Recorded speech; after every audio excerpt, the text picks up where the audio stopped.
Hello, our friends, Evolutionary Energy Arts family. Hello there. Welcome back. You know, we don't want to overwhelm you guys with news, but at the same time, there's a lot going on. So we just did a video over on Evolutionary. It's hard hitting. Absolutely. We just feel it's necessary to share with you guys everything that we're in for in these times, and also share with you our newest Patreon. Yes, definitely. I've been waiting. I want to say a huge thank you because this is a fun one. Pat the Cat. Thank you so much, Pat the Cat, for your help. And, you know, did I call it? You did. You definitely said, I feel a third one. And then we had another family member says, I feel a third one too. Yeah, I felt something bigger was coming. When I saw these two, it's like there's going to be something bigger today. Wow. You know, so what do we got? We got another X-class flare. We've had 3 X-class flares in 24 hours. This one is the biggest yet. In fact, this is the biggest one we've seen in quite a while. So as you can see here on this graph, we have an X 6.3. Ooh, we also had an M 4.8, as you can see that over here. And then we had an X 1.7 and an X 1.9. all before it, all coming from the same grouping as well. So this is rolling around into an earth-facing direction. So far, I don't see anything saying whether or not this is going to be coming our way, but as this said, now this is a solar flare. Strongest event of the current solar cycle, a major X.6.3 flare was just detected around AR 3590 at 2234 UTC. More details coming, and we'll see what this brings. Now, there's just so much going on, so much we want to address. As you see, we've just gone from R3 to R2 as far as the radio blackout impacts. R3 is the highest level. Over here, you have the media coming out and saying a solar flare caused that nationwide communication outage. Now, if it was caused by an X 1.7 and a 1.9, hang on tight, because nothing too much has changed. In fact, this area is slowly rotating more directly Earth-facing, and we just had an X 6.3.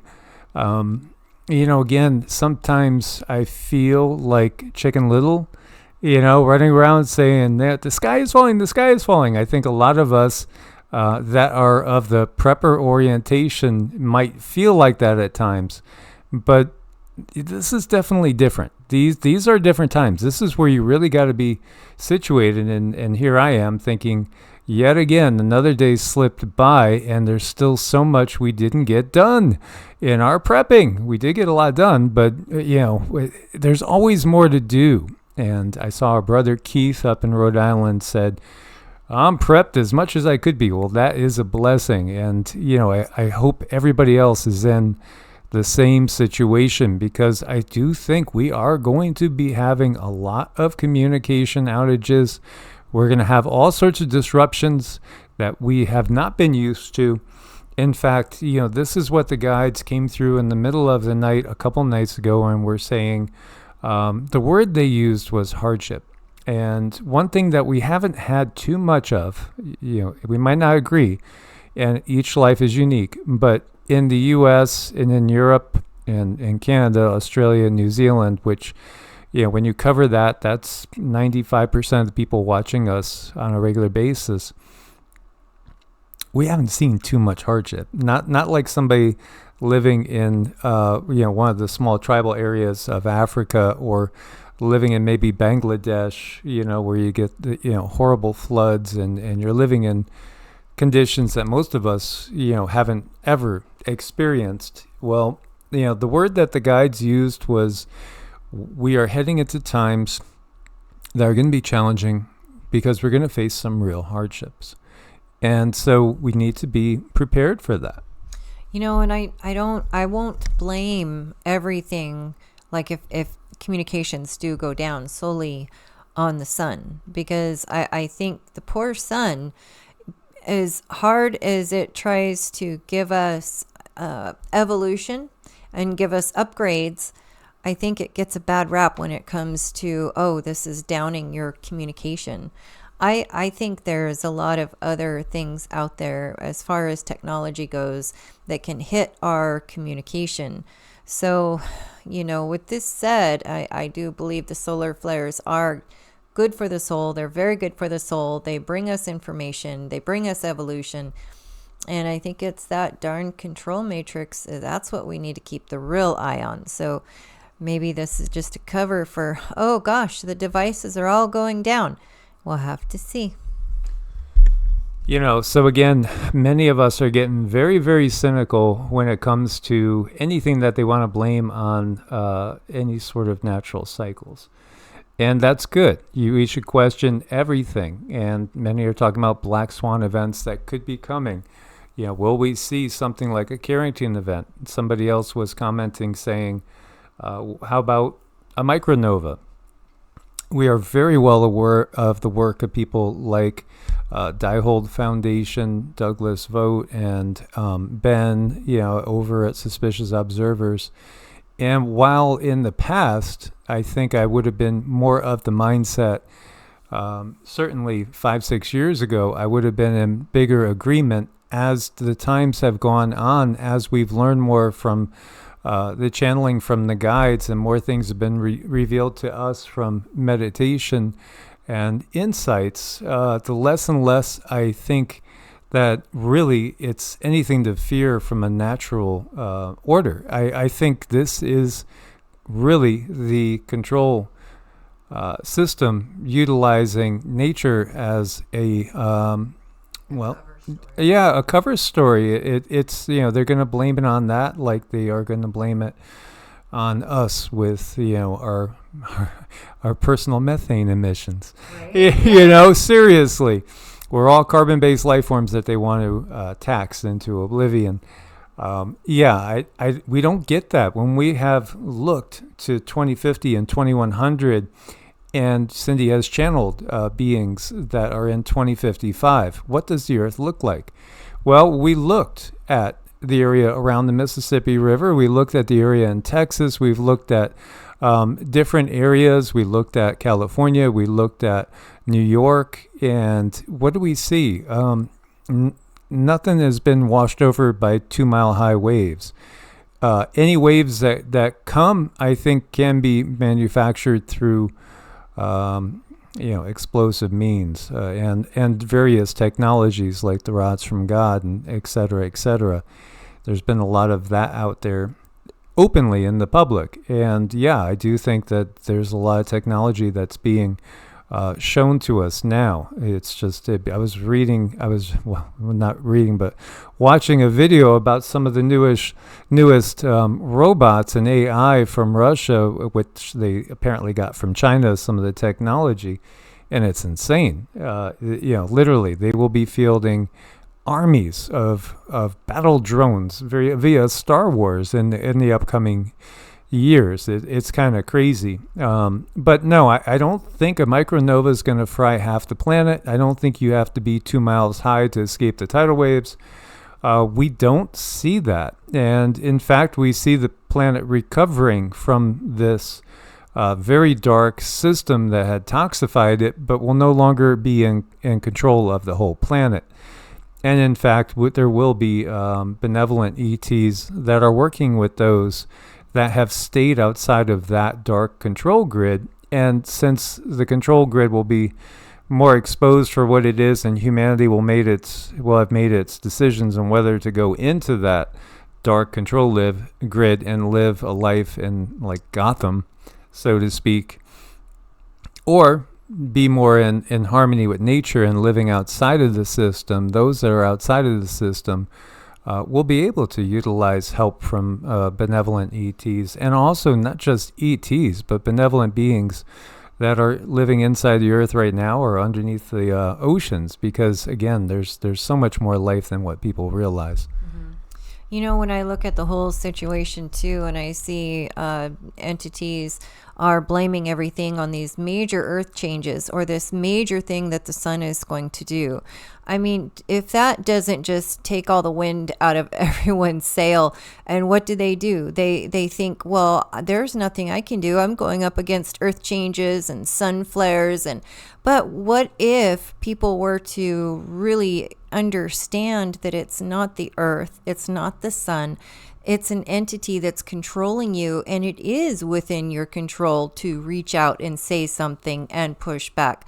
I think the reason they say that it's earth and it's the sun is just to get people to like throw up their hands and say, there's nothing I could do. But what if we were to turn that perspective?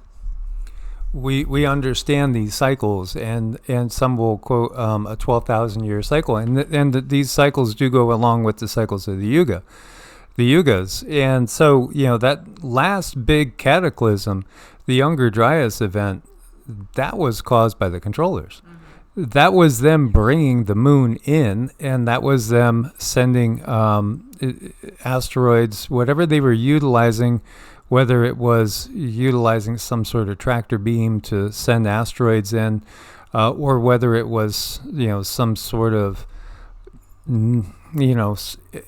energy weapon that they used, that was them causing it. And again, you could even see that in the writings where the Sumerian legends say that, again, that one was on Enlil, and when you look back into other traditions, you'll see they'll have the same things. In some of the African tribes, they talk about the two brothers are always warring that brought the moon in. Yes, and again, the proselynes, those that were here and remember a time before the moon was put into its place. That was at the Younger Dryas event. That was the big cataclysm. That wasn't natural. That was the control system. So, I mean, we do have a lot of preparing to do. When we get these really huge solar flares, I drink a lot of water. I drink a lot of water because you need to stay hydrated. The reason being is because to get this evolution and to get these upgrades, and with this one, I did check to see, well, what is it on the human body that is going to get evolved, and it's actually the solar plexus. So that is the sense of self. And the good news is that a lot of people, including your own family members, are probably going to start questioning everything and questioning the matrix and questioning the control grid and trying to figure out who are they and what's going on. So that's good in the sense that it's going to bring evolution. It'll awaken more people. We won't be so lonely here as far as, light anchors and star seeds. We're going to have more people to talk to. So that's good. So please drink plenty of water, stay hydrated, make sure your pets are hydrated too, because they also get upgrades. So here in Spain, you have the military actually mobilized to fight a blazing building on fire, which is now spread to another building, and they're going to have to do an investigation, of course. I wonder how that started. We see so many fires starting all the time. This is really a very, very sad occurrence, so we send our prayers over there. This is very interesting, too. I feel there's a lot of juggling going in place right now. And, Moldova, it's interesting, because February 28th, Transnistria will officially request President Vladimir Putin's annexation to Russia. That's a part of Moldova, which right here you see the border with Ukraine. So if this becomes Russia and you have Ukraine here, again, Russia, well, let's jump over here. Kiev and Odessa are ours, so says Medvedev. Now, he's number 2 behind Putin in Russia as far as the head puppets go. Moscow must capture the Ukrainian capital sooner or later, so says the former president. And they say Russian roots are in both cities, and so both cities have to become part of Russia. Yeah, well then, in Moldova too. And then are they going to keep going? Will they claim the Baltic nations? I think that's an obvious one. Latvia, Estonia, Lithuania. How about Poland? Poland loses in the Deagle forecast only 13%. That's kind of low. So that is curious too. Well, there's a lot of juggling, I think, before the war officially breaks out. Meanwhile, as you see here, Oakland is the new Gotham City. Well, there's quite a few Gothams, and I think Gotham is really what we're looking at. That always gray, always dark, and just a place where crime is rampant. That's going to be the future if we stay in the system. I would recommend getting out of the system as quickly as possible and rest up wherever possible. Cindy and I had a really good workout today. We did whole body resistance today. We did cardio.